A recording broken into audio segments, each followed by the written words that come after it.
Njia zenu, ziangalieni njia zenu, angalia moyo wako. Ni asubuhi ya kutengeneza na Bwana. Ninakuita upate kutubu, ninakuita upate kujuta, ninakuita upate kumwambia Bwana akusamehe. Hakuna mtu aliyekuona, hakuna mtu aliyekuwepo, lakini Mungu anasema hiyo njia unayoiendea ni njia ya mauti, ni njia ya mauti, ni njia ya kifo. Maana imeandikwa, mshahara wa dhambi ni mauti. Utakufa mwanangu. Umekuja kwenye madhabahu ya moto, la imejaa moto, haitakamani na dhambi. Angalia njia yako, angalia maisha yako, angalia maisha yako. Ninakupa wakati wa kunyenyekea mbele za Bwana kwa toba. Ni kwa toba, mwambie Bwana kusamehe. Kutubu maana yake kugeuka. Paza sauti yako kwa Bwana. Iko njia inaonekana ni njema machoni pako, na Roho Mtakatifu anakukumbusha sasa. Roho Mtakatifu anakukumbusha sasa, anakukumbusha sasa. Mwambie Bwana akusamehe kwa dhambi, kwa uovu, kwa mawazo mabaya uliyowaza, kwa namna yoyote ambayo umekwenda kinyume na yeye. Mwambie Bwana nisamehe. Roho Mtakatifu tunakushukuru. Roho Mtakatifu tunatambua uwepo wako. Roho Mtakatifu unajua tunavyopenda utakatifu. Tunatamani kila mmoja katika madhabahu ya Roho Mtakatifu. Bwana wewe ndiwe ambaye utaushuhudia ulimwengu kwa habari ya haki na hukumu. Mshuhudie mtu huyu kwa habari ya haki na hukumu. Naliita jina lako, naliita neno lako ambalo ni jepesi kuyatambua mawazo ya mwanadamu, mawazo ya mwanadamu. Neno hili liyatambue mawazo. Hakuna mtu ambaye ataendelea kuishi na kuabudu Bwana kwa madhabahu hii na dhambi yake ikiendelea, katika jina la Yesu. Kwa jina la Yesu, naita damu ya Yesu, ita damu ya Yesu itakasayo, ita damu ya Yesu isafishayo. Omba toba sasa, omba toba sasa, omba toba sasa, omba toba sasa. Bwana yuko hapa. Yuko hapa yeye aketie juu ya kiti cha enzi. Yuko hapa yeye anayesamehe. Anasema niite nami nitapitikia. Mwite leo, mwite leo. Ni kweli natamani kutenda yaliyo mema, lakini unajikuta umetenda yaliyo mabaya. Mwite leo. Anakuita, anakupenda, anakuita na haja nawe. Anataka kukusafisha, anataka kukuosha kwa damu ya Yesu. Damu ya Yesu iko hapa leo. Damu ya Yesu iko hapa leo. Roho Mtakatifu yuko hapa leo. Yuko hapa leo. Yuko hapa leo mtangazaji. Yuko hapa leo anayetuosha. Holy Spirit is here. Roho Mtakatifu yuko hapa. Mwambie kutakashe, mwambie kusafishe, mwambie kuoshe, akuoshe. Ndio, kuna maeneo unajua, wewe unafahamu. Roho Mtakatifu yuko hapa kutakashe. Iko njia inaonekana kuwa ni njema machoni pa mtu, lakini mwisho wake ni njia ya mauti. Ni njia ya mauti. Na yuko hapa Bwana leo, anataka kukusamehe, anataka kukutakasa. Mimi sijui ni kwenye eneo gani, lakini sikia, Bwana hapendezwi na dhambi, hapendezwi na uovu wowote ambao moyo wako unakusuta, uovu wowote ambao moyo wako unaumia nao. Bwana anataka kutue. Anasema, jitieni nira yangu mjifunze kwangu, kwa kuwa mimi ni mpole na mnyenyekevu wa moyo. Siondoke na uovu wako leo. Yuko hapa aliyemwaga damu yake pale msalabani. Yuko hapa anayejua kukutakasa. Yuko hapa anayetuosha. Yuko hapa anayetusafisha.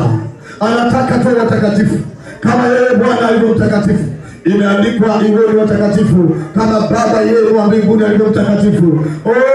Tunapaswa kuwa watakatifu. Watakatifu walioko duniani ndio walio bora, ndio ninaopendezwa nao, asema Bwana. Yesu anapendezwa na watakatifu. Nataka nikuhakikishie kwamba Mungu yuko hapa. Anataka moyo wako, hataki fedha yako, hataki chochote cha kwako. Anataka moyo uliopondeka. Anasema mtu huyu ndiye nitakayemwangalia, mwenye roho iliyopondeka. Mwenye roho iliyopondeka, akifanya makosa anajuta, akifanya makosa anatubu, akifanya makosa anajuta. Anasema Bwana, sitarudia tena. Anasema Bwana, sitarudia tena. Nisamehe nirehemu. Yesu ninasimama kama kuhani wa madhabahu. Ninaomba uturehemu. Ninaomba unirehemu. Ninaomba uturehemu. Bwana, na watoto wako na wanao waliopo na ambao hawapo, ambao usiku na mchana tunawaombea utakatifu. Bwana, Restore. Restoration. Holiness restoration. Holiness restoration. Restore Lord. Tunataka kuona watakatifu, vijana watakatifu, akina dada watakatifu, wamama watakatifu, wanaume watakatifu. Makao yao yatakuwa hapa. Bwana, tutakase kwa neno lako. Neno lako ndio kweli. Tutakase Bwana kwa moto wako. Moto wako ambao tumejifunza kwenye maombi. Bwana, ututakase kwa moto. Bwana, ututakase kwa moto.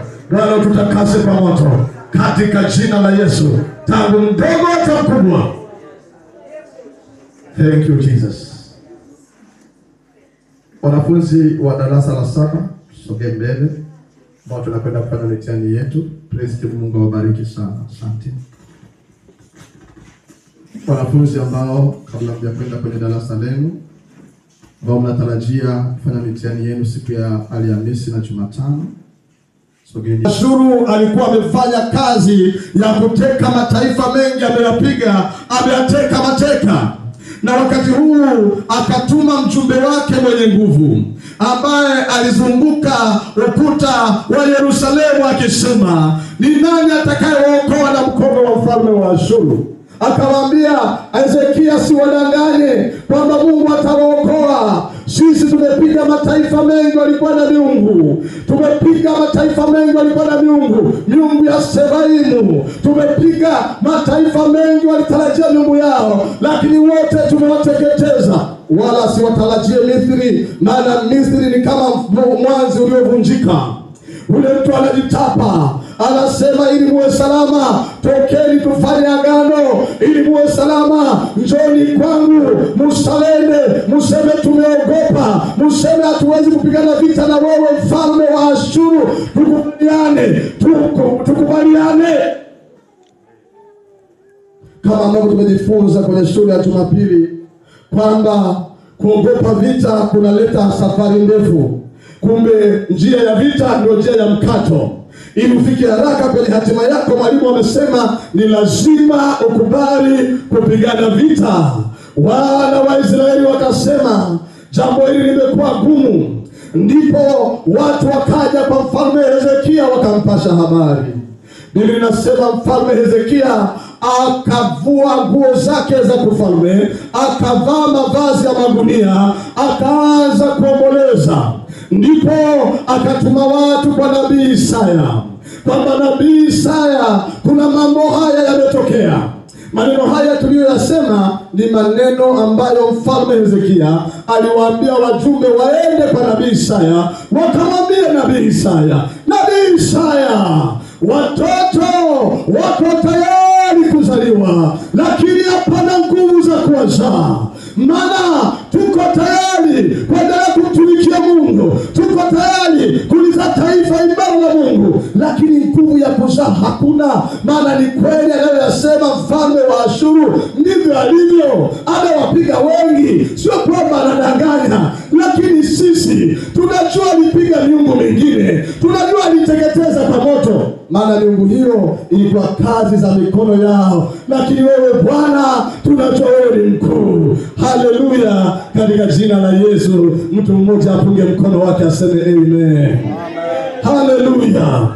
Kwa hiyo sema wakatuma watu kwa Hezekia, na Hezekia kwa Isaya. Nabii Isaya alikuwa na neno la Bwana.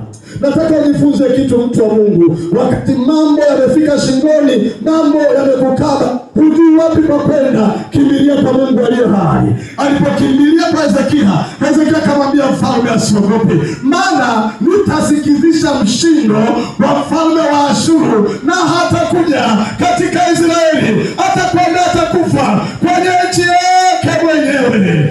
Jambo ambalo lilikuwa kubwa, ilikuwa ni jambo la kutisha, la kutetemeshwa kwa neno la Bwana. Wala hakuna vita, lakini Mungu katika ulimwengu wa roho akamsikizisha mfalme wa Ashuru, akamsikizisha mshindo wa vita aliyekuwa anataka kuja kupigana. Yeye mwenyewe akakimbia, akarudi katika nchi yake mwenyewe. Ninatangaza mchana wa leo, popote kule ambako unasikia kutishwa, Bwana leo anasikizisha sauti ya mshindo wa vita katika jina la Yesu aliye hai.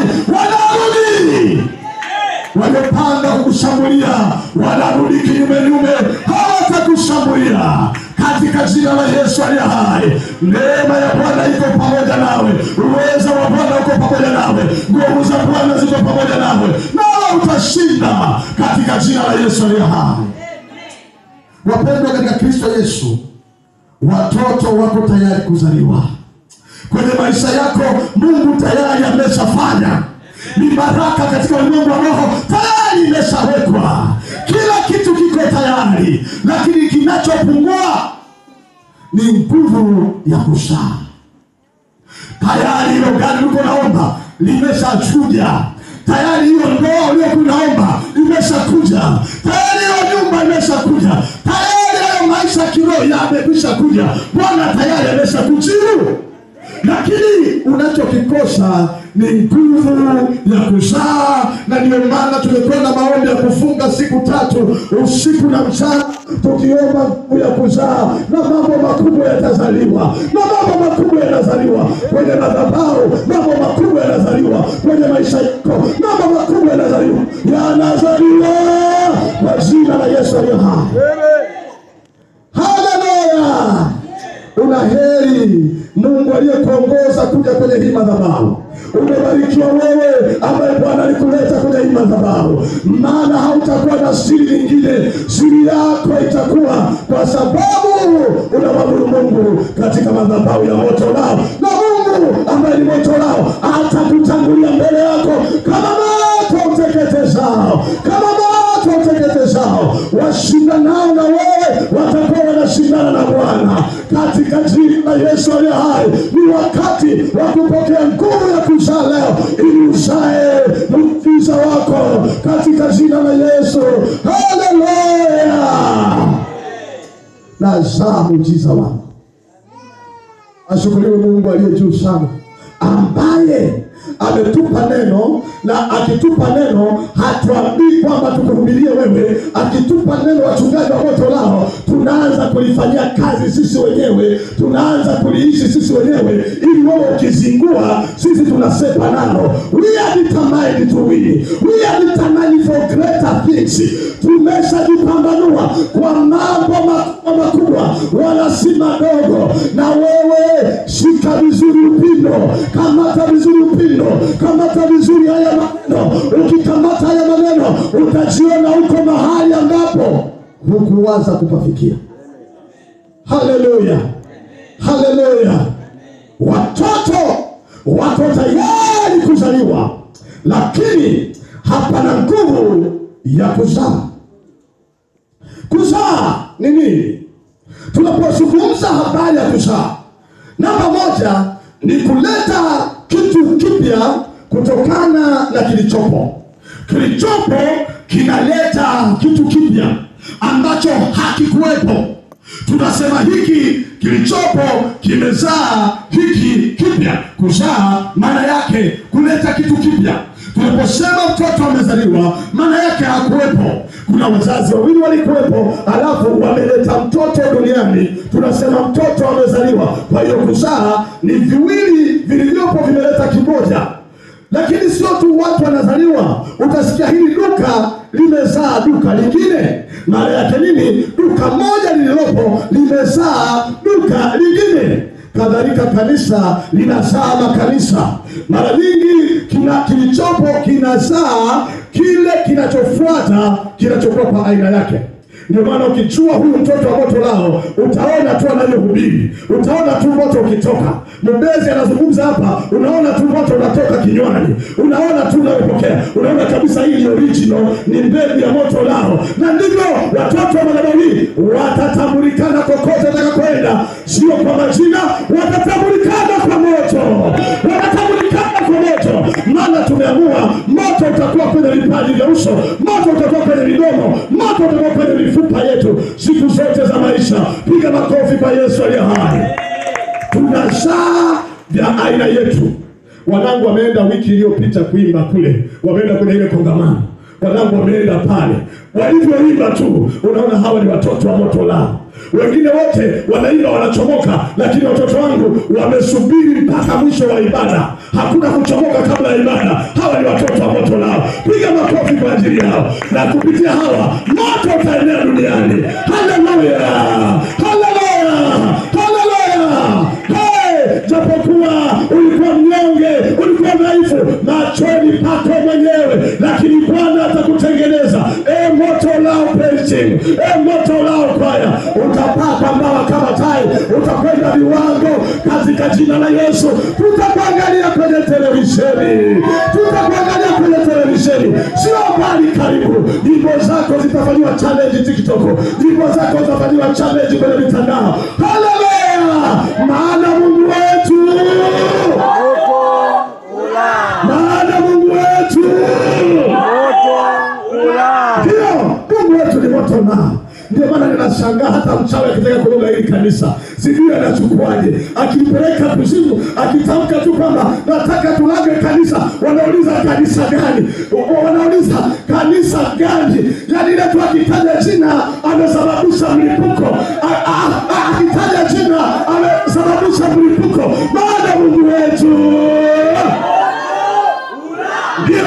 Kwenye biashara yako utamwona Mungu akiwa moto lao, kwenye kazi utamwona Mungu akiwa moto lao, kwenye ndoa atakuwa moto lao, kwa familia, kwa watoto, kwa biashara, kwenye kazi, kwenye ajira, mahali popote tutamwonyesha Mungu wetu kama moto lao. Haleluya, haleluya.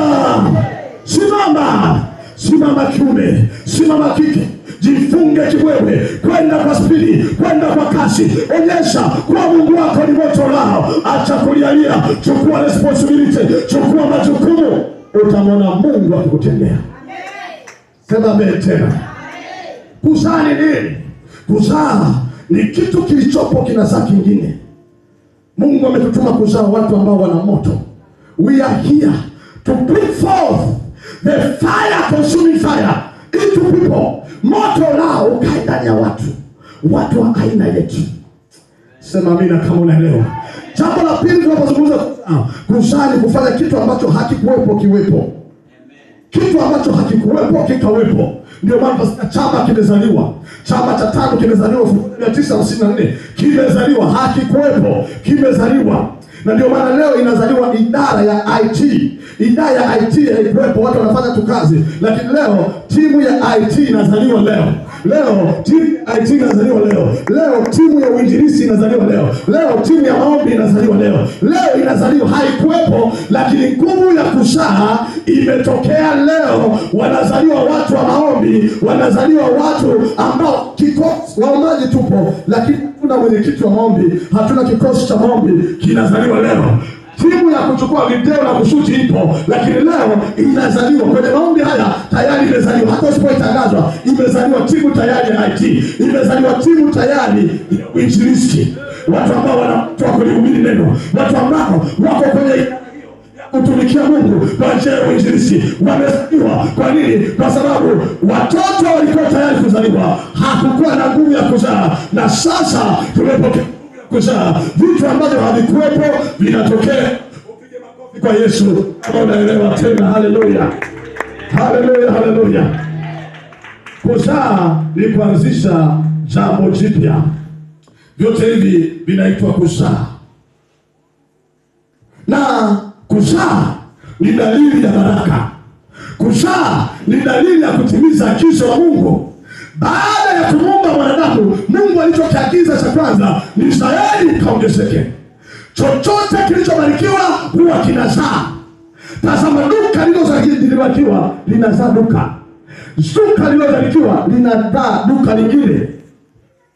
M-Pesa, kibanda cha M-Pesa, kibanda cha fedha kilichobarikiwa kinazaa kibanda kingine. Chochote ambacho Mungu amekibarikia, dalili mojawapo ni kuzaa. Haleluya. Jina la Bwana libarikiwe. Kwa hiyo unazaa. Ulikuwa peke yako unazaa. Ulikuwa una nyumba unazaa geto.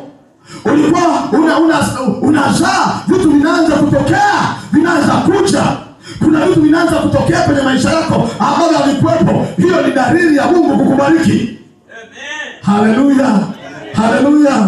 Bwana akawabarikia, akasema zaeni mkaongezeke, mkayajaze maji ya bahari, ndege wazidi katika nchi.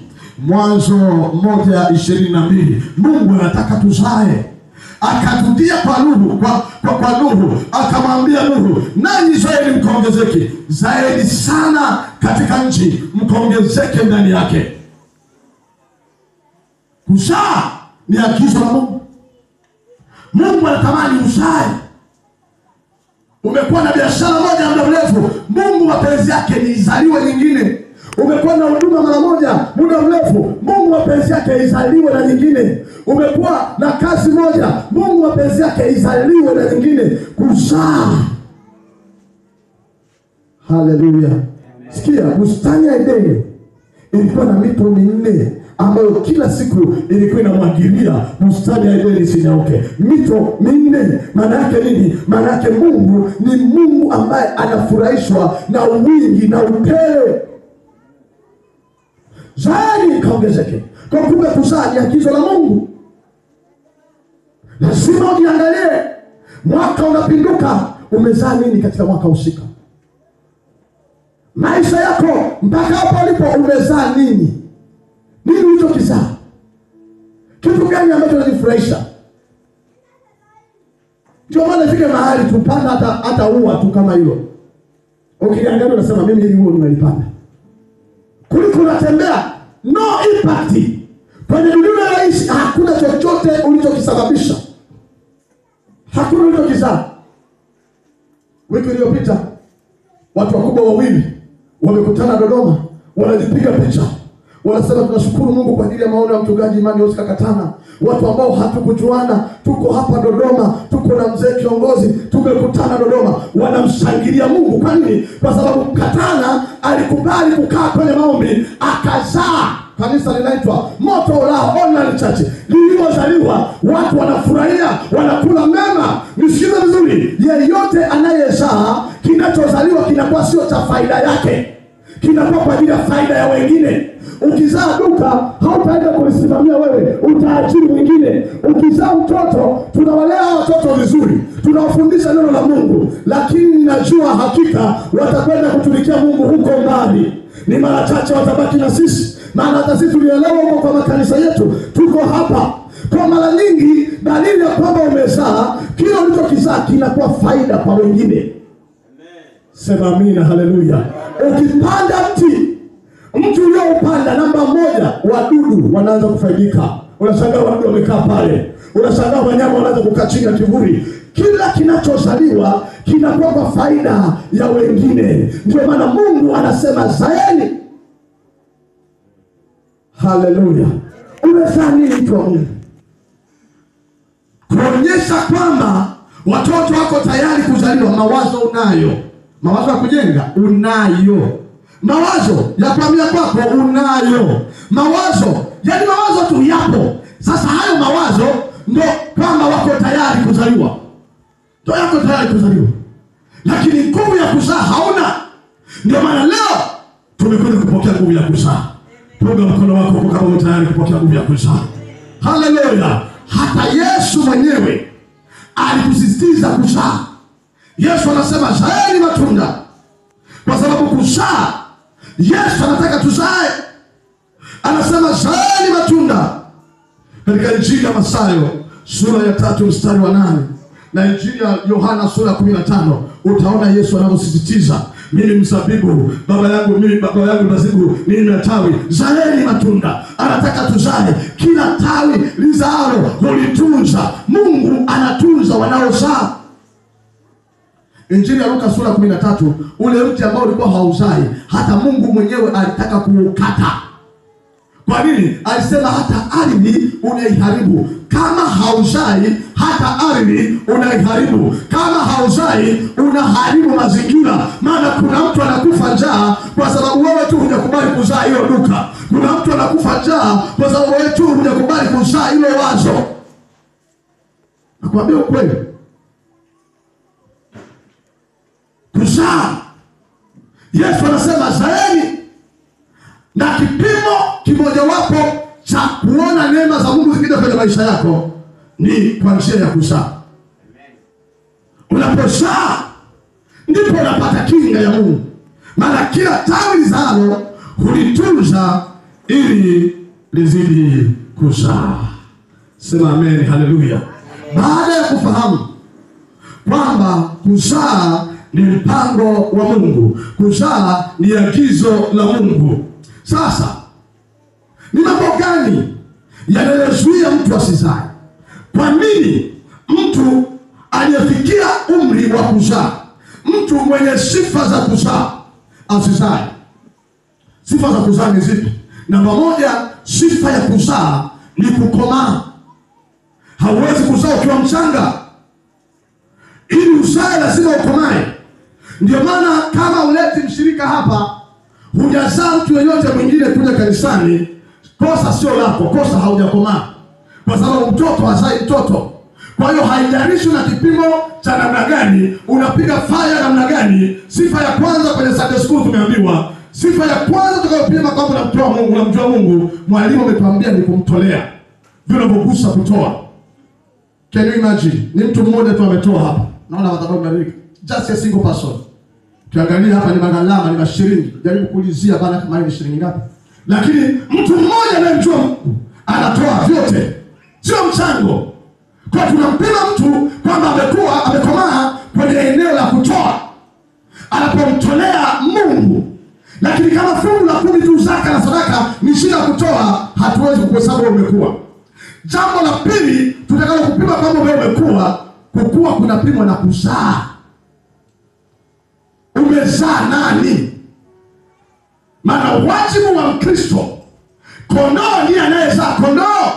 Kwa hiyo mtu yeyote ambaye amekomaa anazaa mtu mwingine, anamleta mtu mwingine kwa Yesu, anamfanya mtu mwingine amjue Yesu. Kwa kama umekaa mahali ulipo na ukiangalia kanisa hili lote, hakuna mtu umewahi kumleta, wewe haujafikia hatua ya kukomaa. Maana kukomaa lazima uzae. Sema amen hata kama haupendi. Ni aibu, miaka 3 umeshindwa kuleta hata mtoto. Namshukuru sana Neema. Neema alinielewa somo langu. Aliona kila siku tunazungumza sasa hivi kuna katoto kanaitwa Christina. Anakuja nako kila siku mpaka nimekajua. Anakuja nako. Sio kaonga tu pipi. Dogo naye kumhubiria mdogo mpaka uanze kumsomea vifungu. Mimi naitwa fulani, nimetoka moto lao. Ninataka tuzungumze na wewe neno la Mungu dakika 3. Hiyo dogo hana hiyo. Dogo pipi tu zinatosha. Chukua pipi kwenda kanisani. Unakuja na dogo kanisani. Kwa sababu mbinguni hakuna mtoto. Huyu mtoto anakuwa anaanza kupendeza Mungu na watu, anakuwa mtumishi wa Mungu na wao wanamwambia Mungu nimezaa. Ni aibu. Miaka 3 injili ya moto kama hii na hakuna aliyezaa. Wao ni mtoto mdogo. Ni mtoto mchanga. Hauna effort yoyote unaowekeza kuhakikisha mtu mmoja anatubu kutoka dhambini, anaacha dhambi, anakuja kwa Kristo. You have no efforts. Nothing you are doing.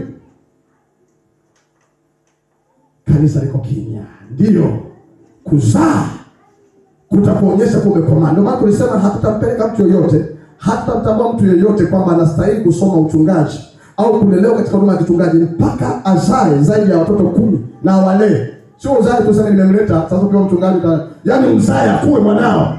Kwa maana nyingine kwamba unapoenda kuanzisha kanisa tukwambie nenda na watoto wako. Amen. Sema amen. Nilikuwa mwinjilisti mimi. Akina Lamson wanakuja huku sio kwa sababu ya kupenda, kwa sababu nilikuwa mwinjilisti wa kanisa na ninalea watu wanakuja, wanakuwa. Ndio maana nilipoondoka wakahama na mimi na wengine wanaendelea kuja. Kwa nini? Kwa sababu nilikuwa kanisani mshirika kama wewe, mwinjilisti kama wewe, lakini nalea watu na wafuatilia watu na wachunga watu. Kwa hiyo kuzaa ni mfanya mwingine awe kama wewe, amjue Yesu kama wewe. Yaani kama unavyomjua Yesu, uwe na mtu mwingine ambaye anamjua Yesu kama wewe. Haleluya. Yaani mashiko mmoja. Okay, Yesu ni Lord. Na napo natia aibu kweli kweli. Hata mmoja tu na ubabe huo. Maombi mengi, kunena kwa lugha. Umeshindwa kunena kwa lugha mtu hata mmoja umlee. Mifungo yote hiyo. Hata mmoja ambaye ukiumwa anasema mama yangu wa kiroho, baba yangu wa kiroho hajanishuhudia.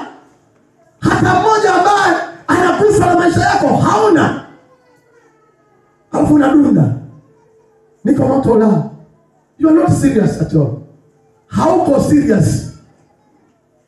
For sure, dalili ya kukua ni kuzaa. Zaeni matunda. Mungu anataka tuzae, na hakuna matunda makubwa kwa Mungu kama tunda la kufanya mtu mmoja aokoke.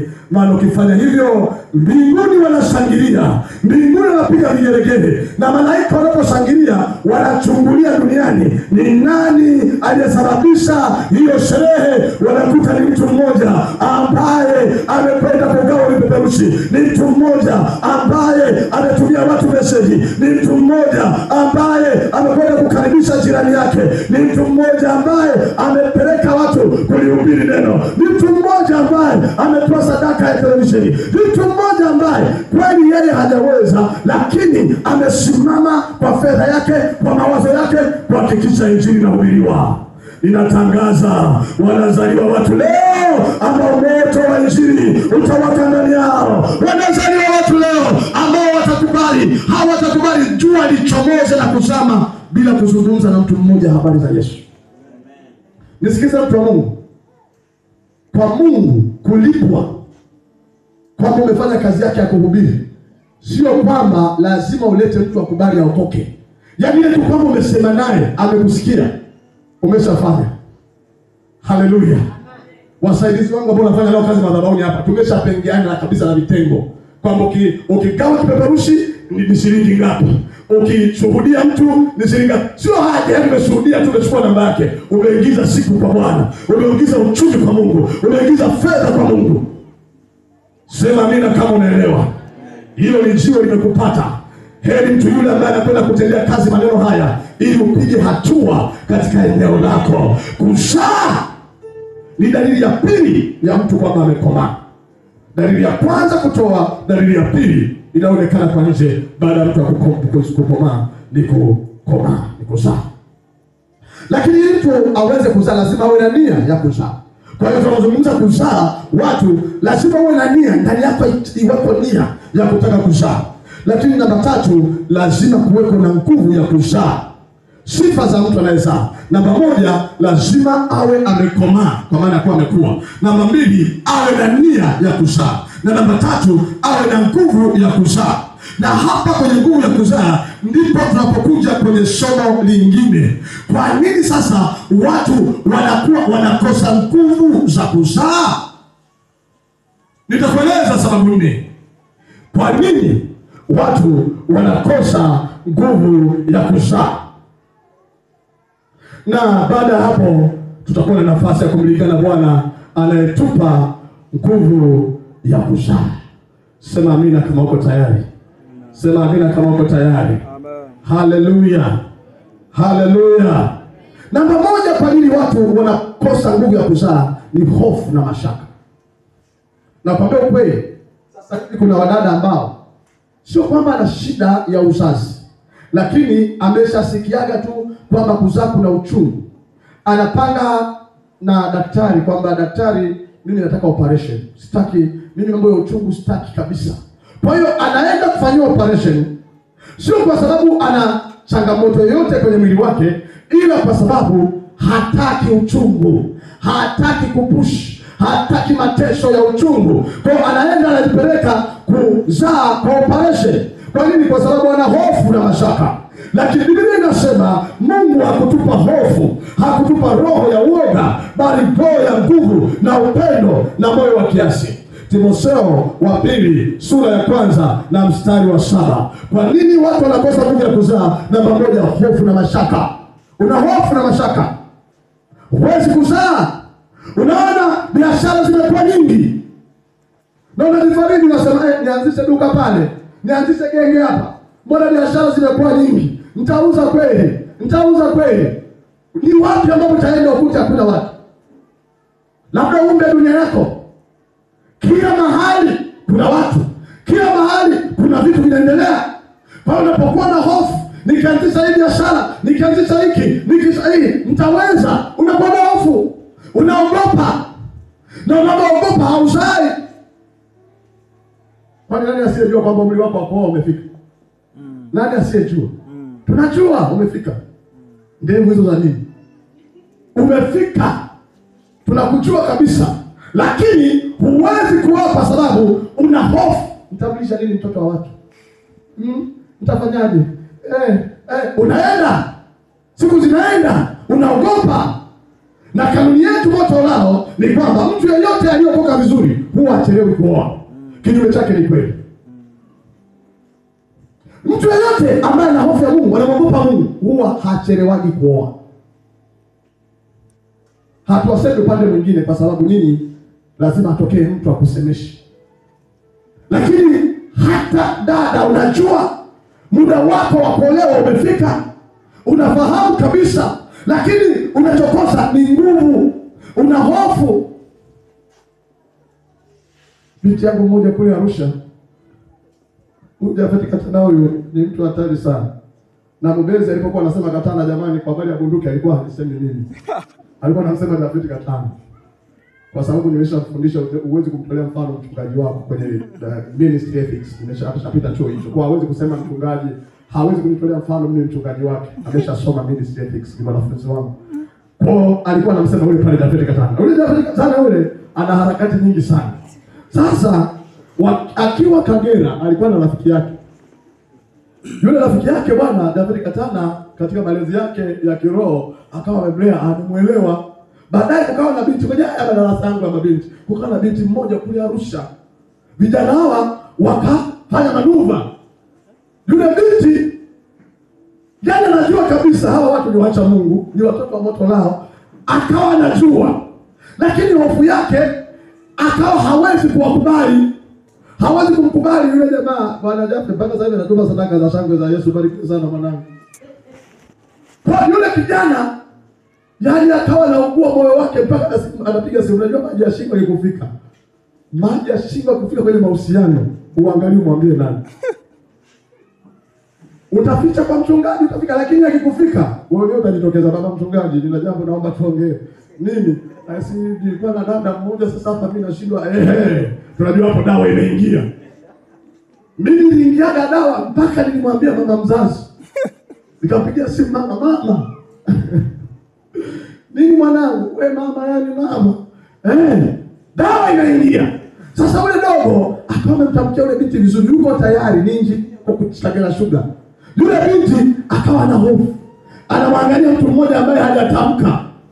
Anasubiri kwamba huenda huyu atatamka. Kwa hiyo anakataa ofa iliyoko mezani kwa sababu kuna mwingine anamwangalia anafikia anatamka. Na sisi na wanangu tuna kanuni moja, nikamwambia mwanangu, ukisubiri miezi 6 hajatoa jibu, huyo atakuchelewesha na kulinganisha. Madogo akaelewa somo, jamaa kaenda kaoa. Mpaka sasa hivi yule binti aliyekuwa anamtarajia atamke hajatamka. Kwa nini? Alikuwa na hofu. Ana hofu. Anaogopa. Kwa hiyo anakuja mtu sahihi anazungumza na wewe, lakini unaogopa, unasema naye, hivi kweli wewe unatoka kwa Bwana? Huyu kweli mambo yaende faster. Huna uhakika, mlete kwa pastor. Na ninawaambia binti zangu, mtu amekutongoza, njoo ulizie faili lake. Hata tu kwa karibu. Hata kama kwa kanisa lingine, wachungaji tuna kawaida ya kuwasiliana, tutawasiliana. Tujue anatoa zaka, anatoa sadaka, huduma yake ikoje, tutakusaidia. Lakini mambo ya kificho kitakuponza, kitakuua. Sema amen kama unaelewa. Haleluya. Kwa hiyo hofu na mashaka, nizungumze na huyu mtu. Niseme na huyu mtu kweli. Huyu mtu kweli huyu atanisikiliza. Kwa jinsi maisha yake alivyo, kwa jinsi utajiri wake ulivyo, atanisikiliza. Biblia inasema ya kwamba usiogope utakayoyasema. Nenda zungumza naye, nenda ongea naye, maana yeye ndiye atakupa maneno ya kusema naye. Filipo alikuwa mwinjilisti wa kawaida, lakini alizungumza na malkia, alizungumza na waziri wa fedha wa Ethiopia. Mtu wa hazina ya Kendaki, Malkia wa Kushi, akazungumza naye na akaenda akambatiza. Inawezekana.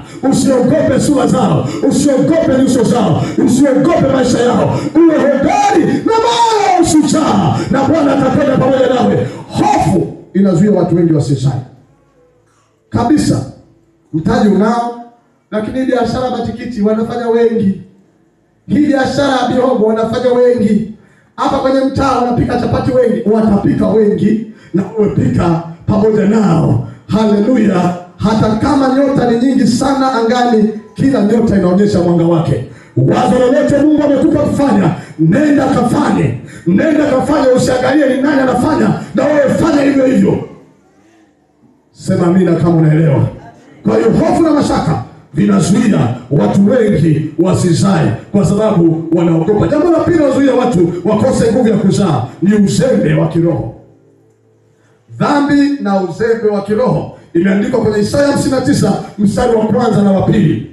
Isaya 59 mstari wa kwanza na wa pili. Neno la Mungu linasema, tazama mkono wa Bwana ukipunguka hata usiweze kuokoa, wala sikio lake zizito hata lisiweze kusikia, lakini maovu yenu yamefarakisha ninyi na Mungu wenu, na dhambi zenu zimeficha uso wake msione, hata hataki kusikia. Kwa hiyo ni jambo la pili, dhambi na uzembe wa kiroho. Huombi tu, hauombi. Na kama unajua nguvu ya kuzaa inatakiwa mtu aombe, lakini unakuwa mzembe, unachelewa maombi. Naona maombi hayakuhusu. Unaona mimi nitafika wakati wa Sunday school, unachelewa, na kumbe neno lako la kukumbusha liko kwenye maombi. Wakati mchungaji Kaiza anapoinuka kutamka cha kwanza ndio cha kwako, wewe uko nyumbani.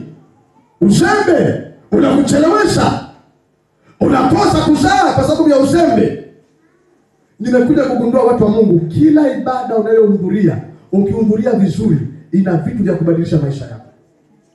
Kila ibada unayohudhuria, ukikaa vizuri ukaihudhuria, ina vitu vya kubadilisha maisha yako, ina vitu vya kukupa hatua. Lakini wewe kwa uzembe hujahudhuria ibada, kwa uzembe umeondoka kabla ibada kuisha, kwa uzembe usome Biblia yako, kwa uzembe. Kwa hiyo unakosa nguvu ya kuzaa. Ufungi, wiki zima linaisha ufungi. Unasikia tatu kavu, hata moyo haumi kwamba basi tatu kavu sijaweza na mimi nifunge angalau masaa 6.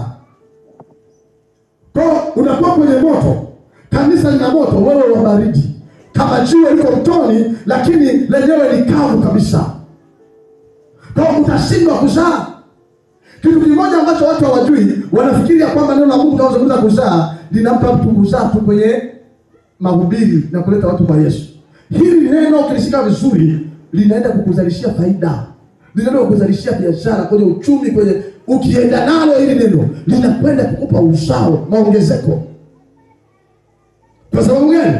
Neno unapoomba, unapokea nguvu za kukusaidia. Lakini ule uzembe, unasikia neno litendee kazi, unasikia neno ulifanyie kazi, unakosa. Huna nguvu ya baraka. Kwa sababu baraka inafanya vitu ambavyo vingekuwa vigumu vifanyike kwa urahisi. Kwa nini? Kuna nguvu ya baraka. The power of blessings. Sasa utabarikiwaje? Utabarikiwaje? Hakuna mema unayofanya kwa wazazi wako, huna mema. Watu wa baraka wazazi, watu wa baraka wachungaji, watu wa baraka madhabahu ya Mungu, watu wa baraka yatima na wajane, ndio watu wa baraka. Ndio Mungu anakubariki unapofanya hivyo. Wewe hufanye lolote kati ya hilo. Huna chochote unachofanya kati ya hivyo. Unapakia, hauna nguvu za kuzaa. Hauna uwezo wa kuzaa. Kwa nini? Kwa sababu ya uzembe wa kanuni za kiroho. Huna kanuni yoyote ya kiroho kukusaidia kuzaa. Hauna. Huna siri yoyote ya kiroho kukusaidia kuzaa. Hauna. Hata tu ya kufanya kwa bidii huna. Kwamba afanyaye kwa bidii atasimama mbele ya ufalme. Hata tu hiyo ya bidii hauna. Kwenye kile unalofanya ni kwa ulegevu. Hauna bidii. Toka ulipopewa usimamie hicho kitu, hujawahi kuongeza ubunifu, hujawahi kuongeza kitu kipya. Yaani vile vile ulivyokabidhiwa ndio kiko vile vile unaenda nacho tu. Kama ule mtu aliyefukiaga dinari, aliyefukiaga dinari yake chini, alifundika tata. Unakuwa kama mtu yule. Hauna chochote ambacho umekizalisha. Nothing. Hallelujah. Hallelujah. Nakwambia ukweli.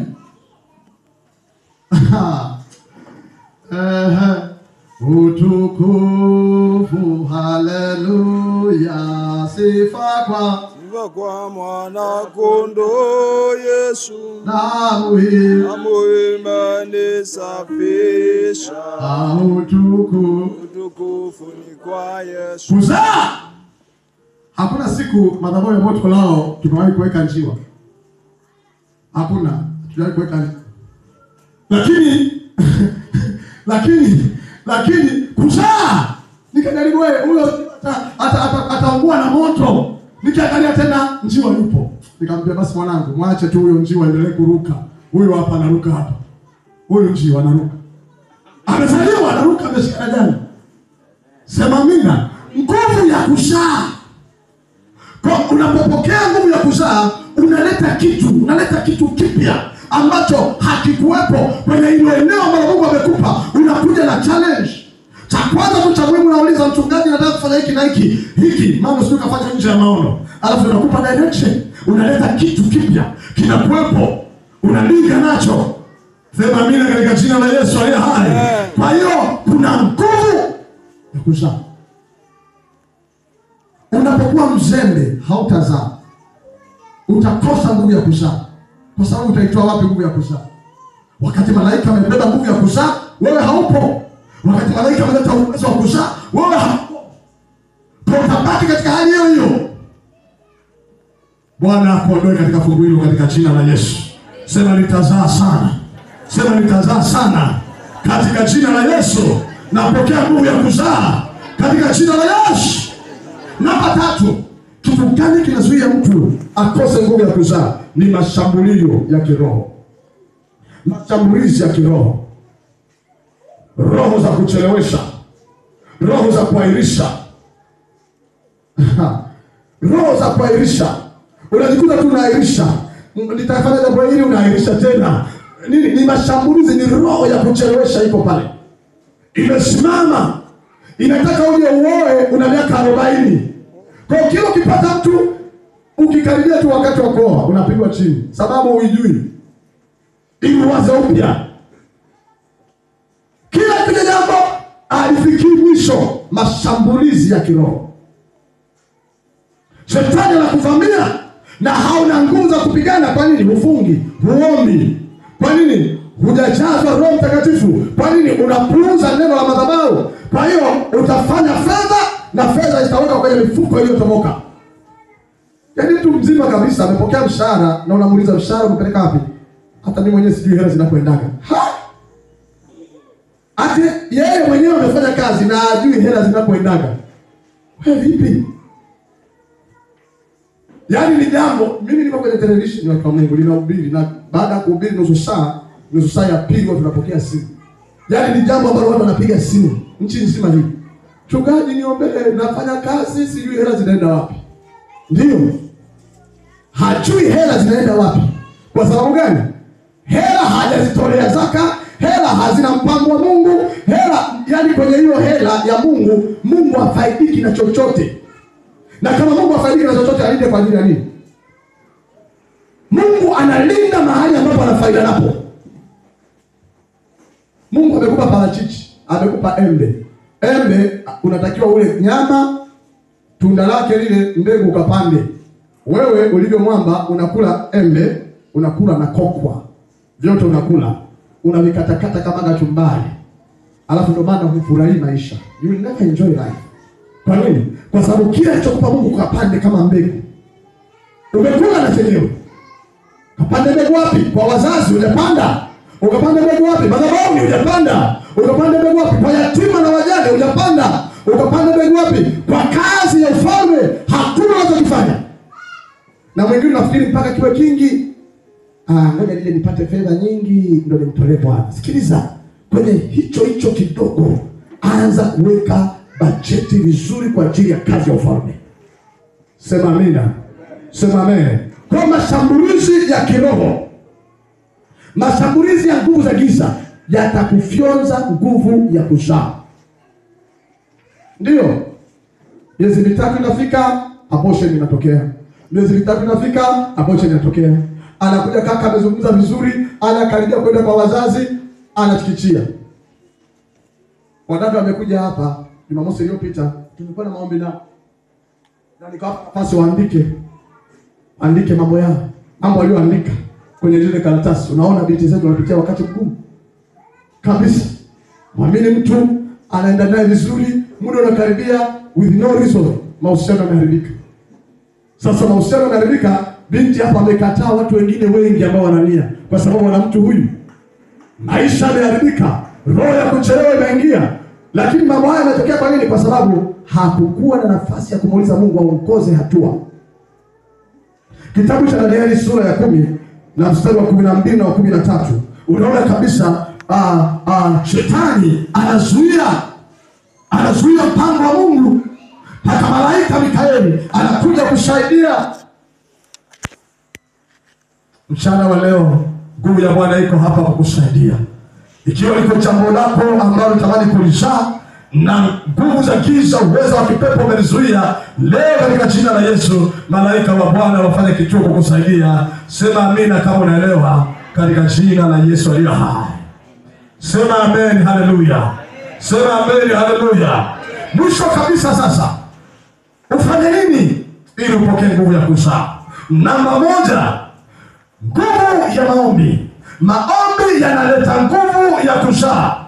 Wakati Yesu amefikia wakati wa kuzaa kwenda msalabani, kulikuwa na nguvu ya upinzani, lakini Yesu alijitenga nao kiasi cha kutupa jiwe, akaenda akaomba, akajitenga nao. Katika Luka sura ya 22 mstari wa 40 hata ule wa 43, maandiko yanasema mwenyewe akajitenga nao kama kiasi cha kutupa jiwe, akapiga magoti akaomba akisema, Baba, ikiwa mapenzi yako uniondolee kikombe hiki, walakini si mapenzi yangu bali yako yatendeke. Mstari wa 43 nasema malaika mbinguni akamtokea akamtia nguvu. Sema malaika kutoka mbinguni akamtokea akamtia nguvu. Maombi yana uwezo wa kuita malaika wakutokee na wakutie nguvu. Wakati wako wa kuzaa unapokuwa umefika, umechoka, hauna namna yoyote ya kufanya, lakini maombi yana uwezo wa kusababisha malaika waje wakutokee na wakutie nguvu. Siku hii ya leo mimi sijui ni kitu gani unataka kuzaa, lakini kuna uwezo wa malaika huko hapa ambao utakwenda nao kwenye eneo lako, kwenye biashara yako, kwenye kazi yako. Watakutia nguvu na hicho kilichoko ndani yako lazima kitazaliwa katika jina la Yesu. Sema amen, haleluya. Watoto wako tayari kuzaliwa, lakini hapana nguvu ya kuzaa. Malaika tukiomba, malaika wanakuja wanatutumikia. Sema amen, haleluya. Malaika wanakuja wanatutumikia. Tunazaa vitu vikubwa, tunazaa maajabu makubwa, tunazaa ishara, miujiza na maajabu. Kwa nini? Kwa sababu tukishaomba malaika wanakuja wanatutumikia. Malaika wanakuja wanasababisha vitu vizaliwe. Haleluya. Niliwahi kuwashuhudia habari ya ushuhuda wa kaka yetu mmoja anaitwa Noeli. Kaka Noeli alikuwa ni kaka yetu mmoja katika utumishi. Noeli alikuwa anatambua sana nguvu ya maombi na nguvu ya malaika. Anasema wakati mmoja kulikuwa na tenda imetangazwa. Wakati tenda imetangazwa na yeye akaomba. Wakati ameomba ile tenda, yeye na kaka yake kwenye kampuni yao, wako watu ambao walikuwa ni watu wa system. Wanajua ile tenda lazima waichukue. Lakini yeye akaendelea kumlingana Bwana na kuhakikisha kwamba anazaa hii tenda lazima apate fedha.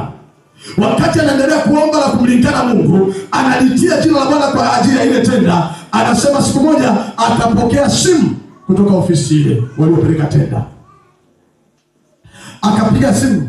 Alafu leo tunamwambia, sasa kama ambavyo uliomba hii tenda, tumeona kabisa kwamba wewe unastahili kama ambavyo tuliongea juzi. Noeli anashtuka. Tuliongea juzi? Alitaka abisha aseme, wewe juzi mimi sijaongea na wewe. Malaika roho akamwambia nyamaza, kaa kimya. Akakaa kimya, kaendelea kama tulivyoongea juzi. Kwa hiyo mkataba na hivi na hivi, kufanya story iwe fupi, ile tenda ya zaidi ya milioni 400 wakawa wameichukua. Kwa nini? Kwa sababu malaika ameingia kazini na malaika ametia nguvu, nguvu ya kuzaa. Tenda imezaliwa. Sema amina katika jina la Yesu aliye hai. Tenda imezaliwa. Nakwambia ukweli. Kwa nini? Kwa sababu amechukua nguvu ya maombi katika kuzaa. Ndio maana mtu yeyote ambaye anachua biashara yake, anataka kwenda mbali, kwenda kimataifa, lazima awe na namna. Mtumishi mmoja wa Mungu akaitwa kwenye bodi ya kampuni moja. Alipoitwa kwenye bodi ya kampuni, akawauliza, kampuni inahusiana na mambo ya kifedha? Akaambia, jamani, mimi sijasomea mambo ya fedha, mimi ni mchungaji, mimi nimesomea theolojia tu. Sasa mnaniita kwenye bodi yenu, mimi nifanye nini? Yule mkurugenzi akamwambia, baba, tumekuita wewe kwenye hiki kiti ukae hapa kama ishara ya sanduku la Mungu. Wewe utakuwa kama sanduku la agano kwetu. Kwa utakuwepo kwenye bodi zetu, lakini kama ishara ya sanduku la agano kwenye kampuni yetu. Watu wa namna hiyo lazima malaika atokee kuwasaidia. Kwa nini? Kwenye biashara yao wameengage madhabahu, wameengage mtumishi, wameengage roho wa Bwana. Haleluya, haleluya. Malaika watokee na wakutie nguvu. Malaika watokee na wakutie nguvu. Kwenye lile shamba ambalo unaamua kwanza kulima, hauna fedha, malaika watokee wakutie nguvu. Kwenye hiyo biashara ambayo wako ambao umetamani kuianza na unaona hauna mtaji, ninatangaza leo, malaika watokee na wakutie nguvu. Nenda kwa uwezo ulio nao, nenda kwa uwezo ulio nao. Anza na ulicho nacho. Una nini mkononi wako Musa? Nina fimbo, itupe chini, hiyo fimbo itakuwa nyoka. Na Musa akakimbia mbele ya ile fimbo. Nimekataa mimi kuangalia aina ya hela nilizo nazo, ninaangalia aina ya Mungu nilianaye. Sitaangalia uwezo wa kifedha, sitaangalia uwezo wa connection, nitaangalia uwezo wa Jehova Shama, Jehova Elohimu, yeye ambaye ni Bwana wa mabwana, ni mfalme wa wafalme.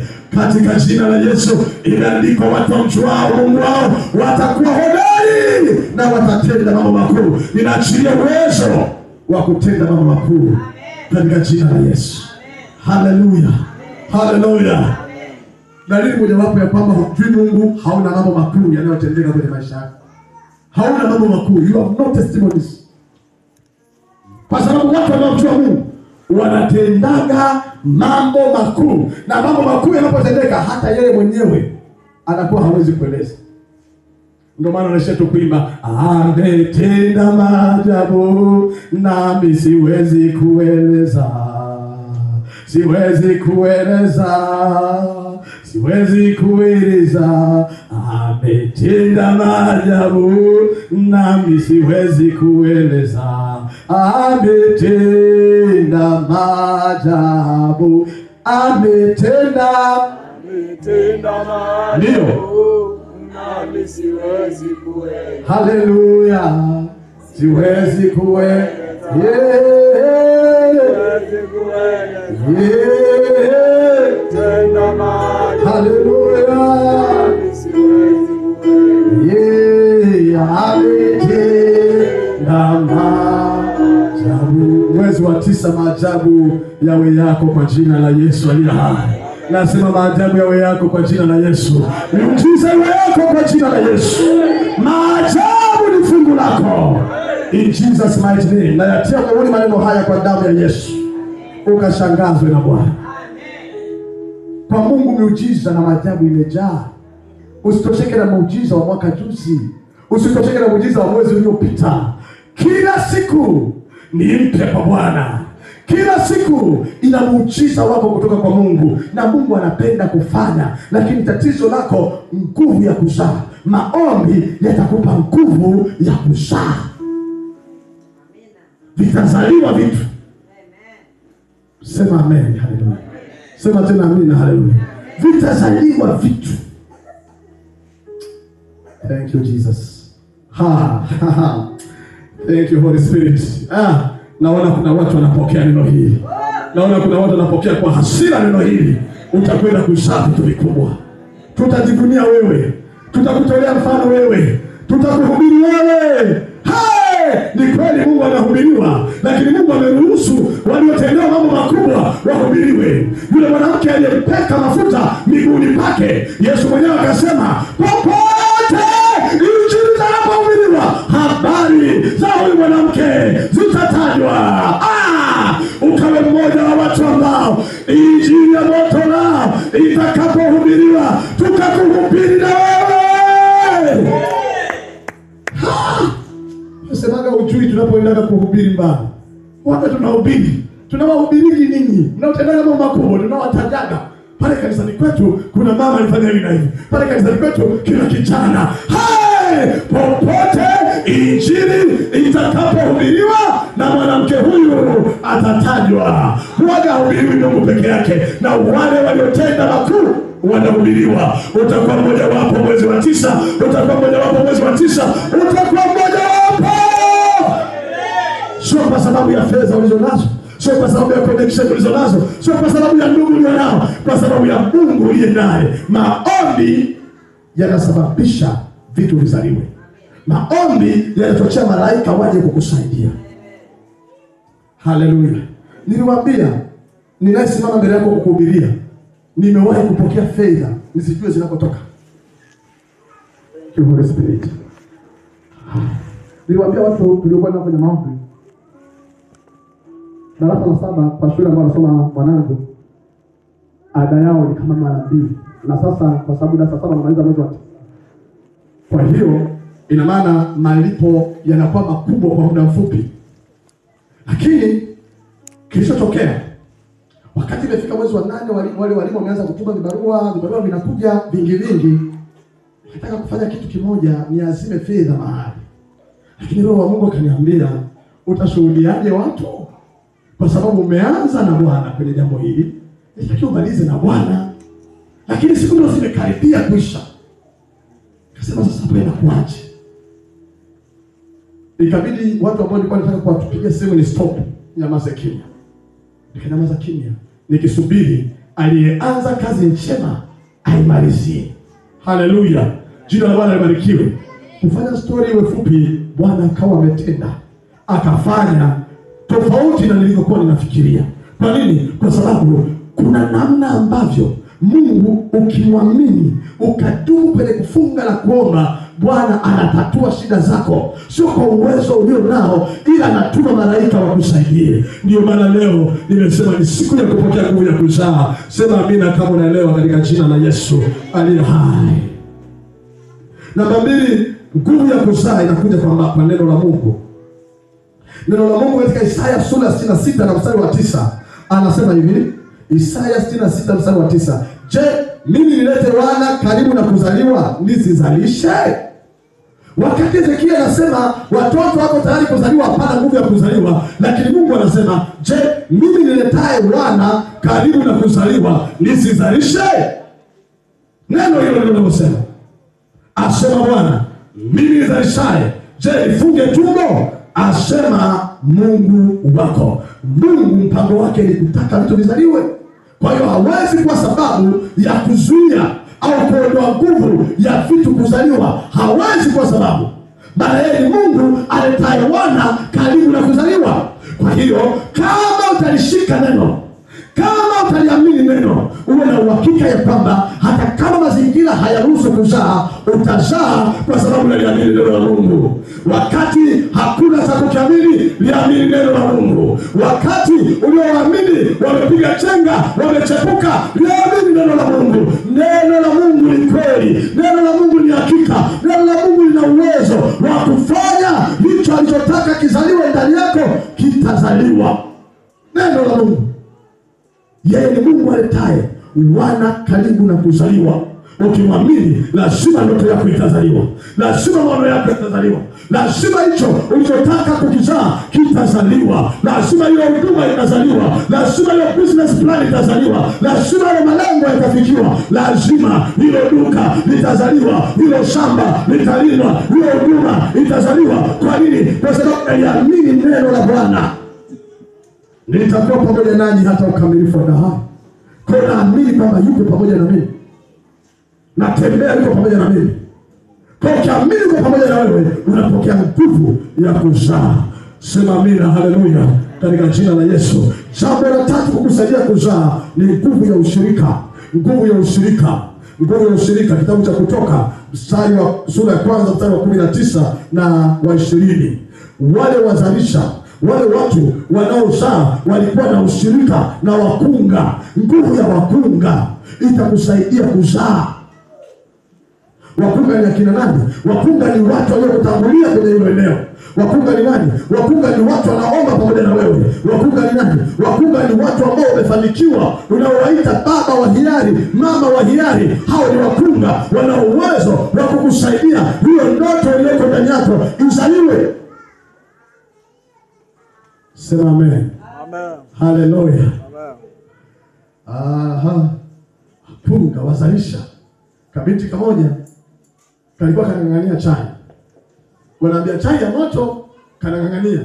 Jana akafikia umri wa kukomaa, kanataka ndoa. Kakaingia kwenye ndoa.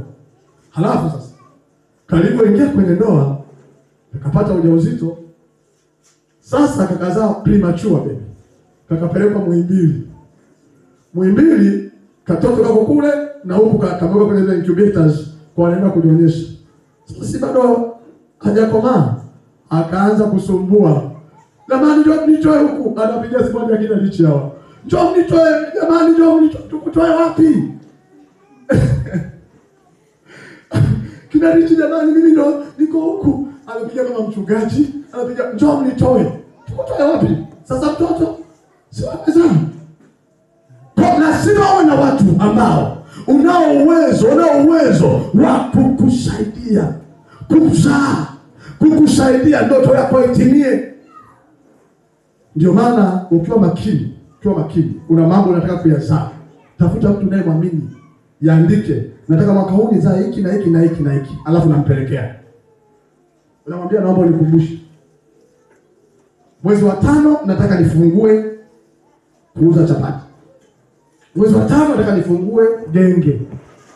Sawa, nacheza mchezo nataka nifanye hiki. Kwa unamkabidhi yule mtu maono. Alafu usimkabidhi unayemuonea. Mkabidhi mtu ambaye anakuonea. Nguvu ya ushirika. Kwa hiyo mtu anaanza kukukumbusha. Wewe ulisema hivi na hivi, umefikia wapi? Yaani sikuelewi kabisa. Wewe sikuelewi ulisema hivi.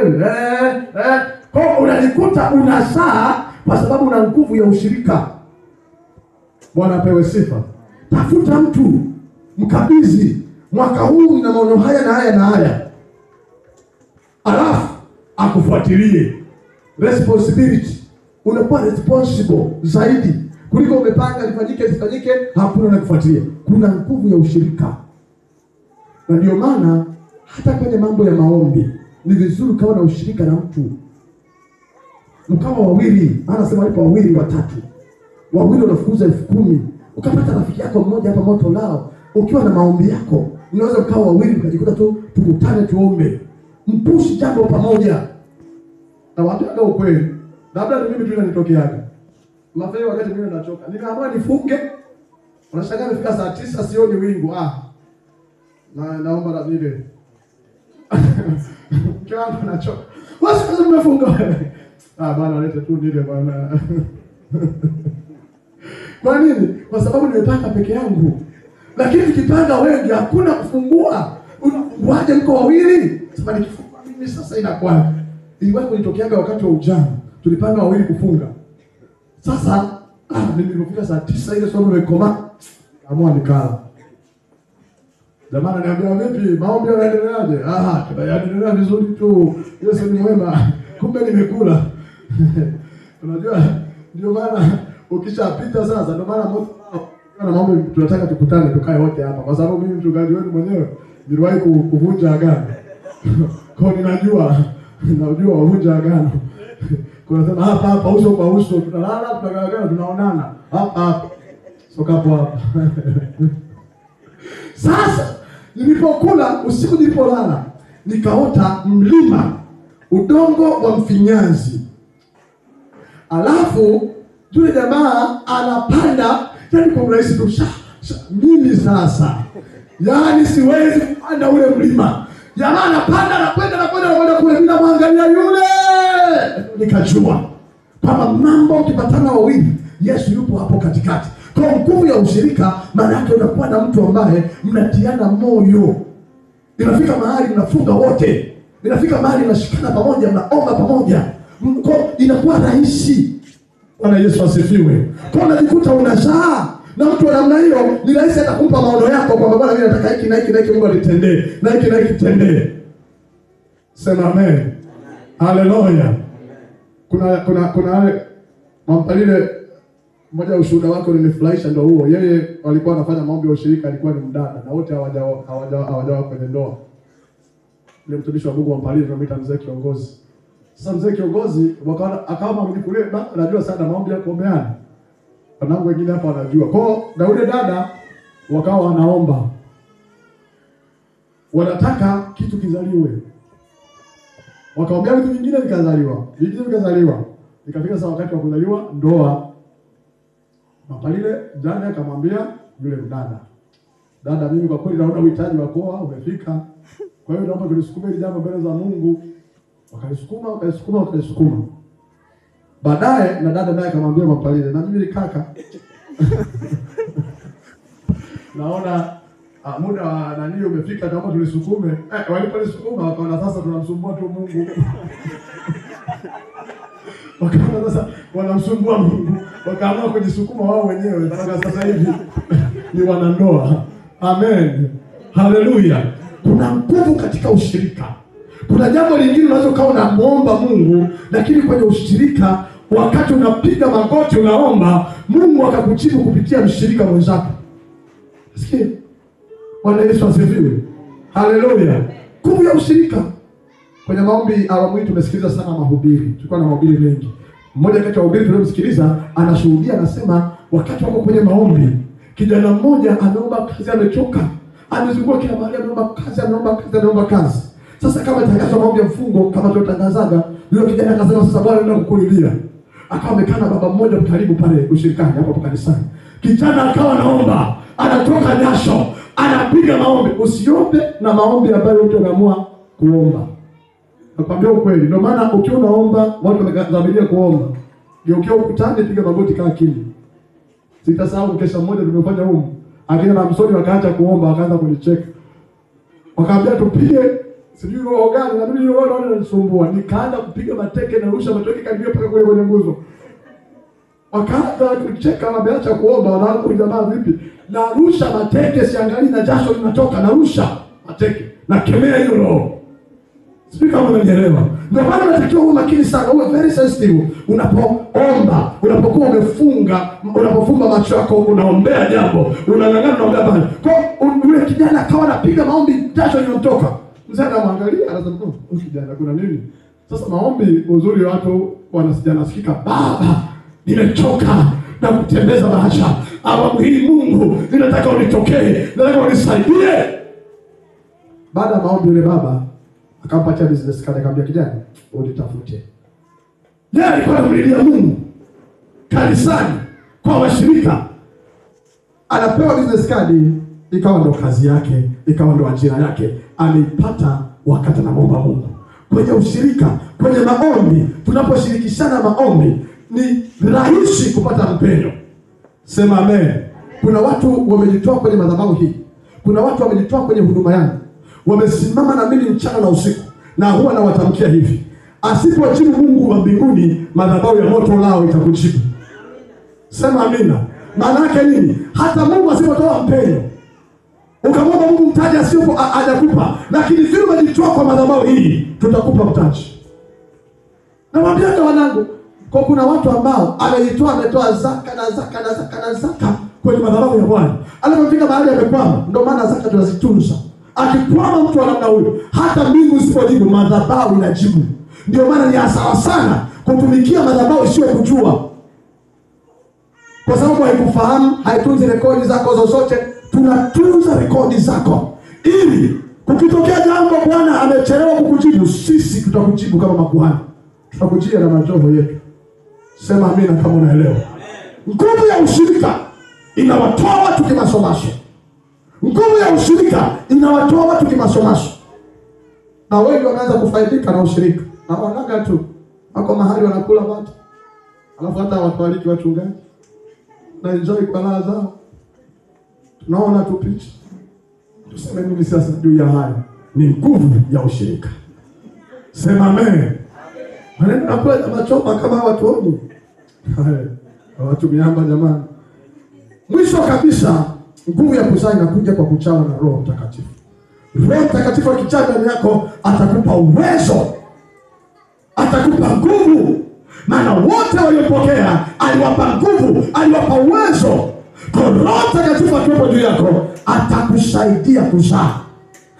Utakuwa na msukumo usio wa kawaida. Maisha hayaeleweki, hujui utaishije, lakini unasema ninakwenda hivyo hivyo. Hujui mambo yataenda vipi, unasema nakwenda hivyo hivyo. Kwa nini? Kwa sababu Roho Mtakatifu yuko ndani yako. Unaonekana kichaa, unaonekana hueleweki. Kwa nini? Roho Mtakatifu anakupa msukumo usio kawaida kuelekea kwenye jambo lako la kuzaa. Hueleweki. Watu hawapelewi, ndugu zako hawapelewi, lakini kwa sababu na nguvu za Roho Mtakatifu jambo hilo litazaliwa. Kitabu cha Mika sura ya 3 na mstari wa 8. Mika 3:8. Maandiko yanasema, bali mimi hakika nimejaa nguvu kwa Roho ya Bwana. Bali mimi hakika nimejaa nguvu kwa Roho ya Bwana, nimejaa hukumu na uwezo, nimhubiri Yakobo kosa lake na Israeli dhambi yake. Bali mimi hakika nimejaa nguvu kwa Roho ya Bwana. Mtu mmoja aseme, bali mimi hakika nimejaa nguvu kwa Roho wa Bwana. Bali mimi hakika nimejaa nguvu kwa Roho wa Bwana. Ndio, pokea nguvu kwa Roho wa Bwana. Ukijaa nguvu kwa Roho wa Bwana, utakwenda mahali ambapo usingeweza kwa uwezo wako. Utazaa vile vitu ambavyo usingeweza kuvizaa. Kwa nguvu ya Roho wa Bwana utakwenda kuvizaa. Na ndio maana leo tamani kujazwa tena, tamani kupokea nguvu tena. Roho Mtakatifu ajae ndani yako, akupe uwezo wa kuzaa. Maana imeandikwa ya kwamba mtapokea nguvu akisha kuachilia Roho Mtakatifu. Hiyo nguvu ya kwenda kuhubiri, hiyo nguvu ya kwenda kuhubiri kwa njia ya mali, hiyo nguvu ya kwenda kutaa, Bwana anaiachilia unapokuwa umepokea nguvu ya Roho Mtakatifu. Na Roho Mtakatifu ile ndani yako anataka utamani kiu, uwe na kiu. Na Roho Mtakatifu ile ndani yako anatamani utubu, ujitakase. Na Roho Mtakatifu akiingia ndani yako ataachilia nguvu ya kuzaa. Naona ndoto zako zikizaliwa. Naona ndoto zako zikizaliwa. Hivyo ulivyokuwa unaona kwenye ndoto vitakuwa dhahiri. Hivyo ulivyokuwa unaviota vitakuwa dhahiri. Hivyo ulivyokuwa unaviwaza kwenye mawazo yako utaviona. Haleluya, katika jina la Yesu. Nilikuwa ninaota, nilikuwa ninawaza, nilikuwa ninaomba habari ya mke. Bwana akanijibu. Na Mungu aliponipa mke wangu, ninamuona Bwana. Maana mawazo yote nilikuwa nawaza kwa habari ya mke, ninayaona ndani yako. Kwa nini? Kwa sababu kile ulichokuwa unakiwaza, ukikiwaza vizuri, ukasimama nacho vizuri, kitakuwa dhahiri. Ninayekuhubiria hapa ni mmoja kati ya watu ambao yale niliyokuwa nikiyawaza yamezaliwa. Sitasahau, nilichukua kidaftari changu kidogo nilikuwa 50. Nilipenda mstari mmoja kwenye kitabu cha Waebrania sura ya 12 na mstari wa 29. Niliupenda sio kwa sababu nyingine yote kubwa. Niliupenda kwa sababu tu ni mfupi. Umeandikwa, maana Mungu wetu ni moto lao. Kutoka kwenye mstari huo, mambo yote unayoona yalikuwa tu kwenye ndani, lakini yakaanza kuzaliwa. Unayoona yakaanza kuzaliwa, yakazaliwa na yanaendelea kuzaliwa. Hii neema ambayo Mungu ameiachilia ndani yangu, anaiachilia ndani yako pia. Hii neema ambayo ameiweka ndani yetu, anaiachilia ndani yako pia. Mawazo yako yatakuwa dhahiri. Mtumaini Bwana kwa ajili yako yote. Mtumaini Bwana, anasema na wewe utakusudia jambo, nalo litathibitika kwako. Sijui kusudia nini kwenye mwaka huu, lakini Bwana anataka lithibitishe. Bwana anataka lithibitishe. Bwana anataka lithibitishe. Linathibitika kwa jina la Yesu. Naweza ukasimama mahali ulipo, tumwambie Roho Mtakatifu nisaidie, nijaze, nipe nguvu ya kuzaa, nipe nguvu ya kuzaa. Bwana anaachilia nguvu ya kuzaa, anaachilia nguvu ya kuzaa, anaachilia nguvu ya kuzaa katika jina la Yesu. Bwana Mungu, ninakuja kwako, unifanye kama upendavyo. Bwana Mungu, ninakuja kwako. nifanye kama nifinyange Yesu, nifinyange Bwana, nifanye kama Bwana, nifinyange Yesu, nifinyange Yesu, nifanye kama Yesu, nifinyange mimi, nifinyange Yesu,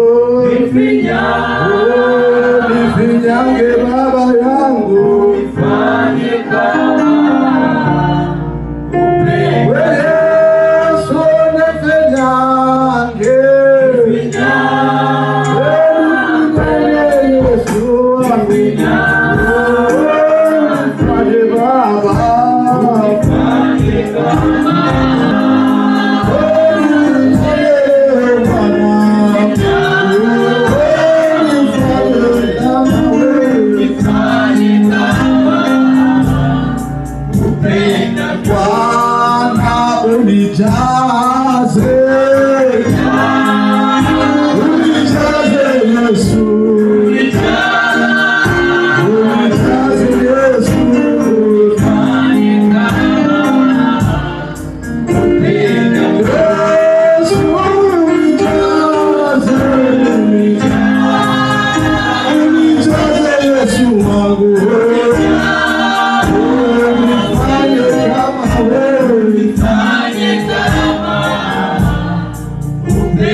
Paza sauti yako kwa Bwana Yesu. Paza sauti yako kwa Bwana Yesu. Mwambie Bwana, mwambie Bwana, mwambie Bwana akujaze tena, akujaze tena. Biblia inasema walipoomba mahali pale walipokuwepo pakatikiswa na wote wakajaa Roho Mtakatifu. Na wote wakajaa Roho Mtakatifu. Panatikiswa hapa leo. Panatikiswa hapa leo. Kana bayana rimosia. Leke tena bayantana bayana. Rika, yakara. Leke tena bayana. Leke tena bayana. Paza sauti yako. Paza sauti yako. Paza sauti yako. Paza sauti yako. Kuna mambo yanapaswa kuzaliwa. Na hayajazaliwa mpaka sasa. Na hayajazaliwa mpaka sasa. Ni wakati wako. Wako mwambie Bwana, yazaliwe. Yazaliwe. Maono yazaliwe. Maono yazaliwe. Wale wazaliwe. Yazaliwe. Hiyo ndoa yazaliwe. Hiyo ndoa yazaliwe. Hiyo ndoa yazaliwe. Hiyo biashara yazaliwe. Hiyo ndoa yazaliwe. Hiyo ndoa yazaliwe. Inazaliwa. Inazaliwa. Inazaliwa. Bwana Yesu, inazaliwa leo. Inazaliwa leo. Tunakwenda kuzaa katika jina la Yesu. Katika jina la Yesu. Bayanda rabasaika. Ikatana bayanda rabasaka. Liketele bayanta rabasia. Lekete rabasaka raba. Lekete rabayaka raba. Kuna vitu inazaliwa. Viliochelewa kuzaliwa muda mrefu. Inazaliwa leo. Inazaliwa mwezi wa 9. Mwezi wa 9 ni mwezi wa kuzaa. Mwezi wa 9 ni mwezi wa kuzaa. Mambo makubwa yanazaliwa. Mambo makubwa yanazaliwa. Yanazaliwa kwenye maisha. Yanazaliwa kwenye madhabahu ya Bwana. Mambo makubwa yanazaliwa. Yanazaliwa. Zaa. Pokea nguvu ya kuzaa. Pokea nguvu ya kuzaa. Pokea nguvu ya kuzaa. Pokea nguvu ya kuzaa. Pokea nguvu ya kuzaa. Katika jina la Yesu. Katika jina la Yesu. Kuna mambo yanazaliwa. Kuna mambo yanazaliwa. Yakatarabayanda, Nekatarabayanda, hiyo dharau inaondoka, hiyo dharau inaondoka, hiyo dharau iliyodharauliwa inaondoka, inaondoka, inaondoka kwenye familia yako, kwenye ndoa yako. Dharau inaondoka, dharau inaondoka, dharau inaondoka, nasema inaondoka, dharau inaondoka, dharau inaondoka, na iondoa hiyo dharau katika jina la Yesu. Dharau inaondoka. Sakarabayasa, yakarabayaka. Roho Mtakatifu tujaze, tujaze wachungaji wa madhabahu, tujaze wachungaji, wajaze viongozi wa idara, wajaze viongozi wa idara, wajaze viongozi wa idara, wajaze wakina mama, wajaze vijana, wajaze watoto, wajaze wasafu. Bwana utujaze, Bwana utujaze kwenye kila eneo la maisha yetu, kwenye kila eneo la huduma yetu, tujaze.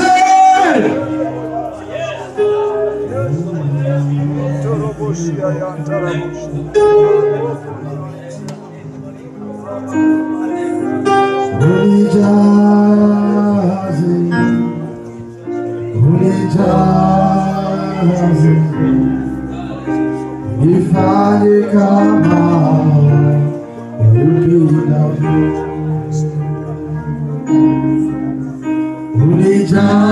Unijaze, unijaze, unifanye kama upendavyo. Unajua haujaokoka, kuna mapepo yanakufuatilia, kuna shida zinakuandama, unatamani kumwendea Mungu na unashindwa. Siku ya leo ni siku yako ya kumpokea Yesu. Chukua hatua, sogea hapa mbele, tuombe kwa ajili yako. Kuna namna ambayo umetamani umtumikie Bwana lakini unashindwa. Leo Roho wa Bwana yuko hapa. Tunaendelea kuimba wimbo huu, njoo tuombe kwa ajili yako. Usiogope, usimwangalie mtu awaye yote, kimbilia kwa Yesu. Na Yesu atakuokoa, na Yesu atakusaidia, na Yesu atakurudisha upya. Aje kama upendavyo, unijaze, unijaze,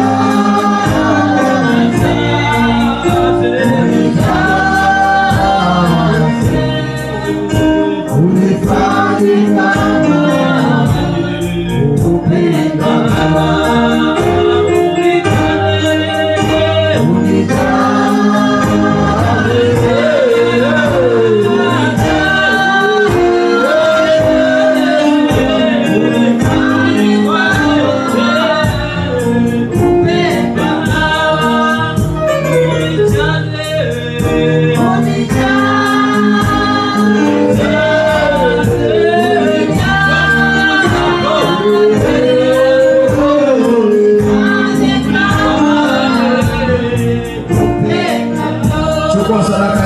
Chukua sadaka yako, chukua fungu lako la 10.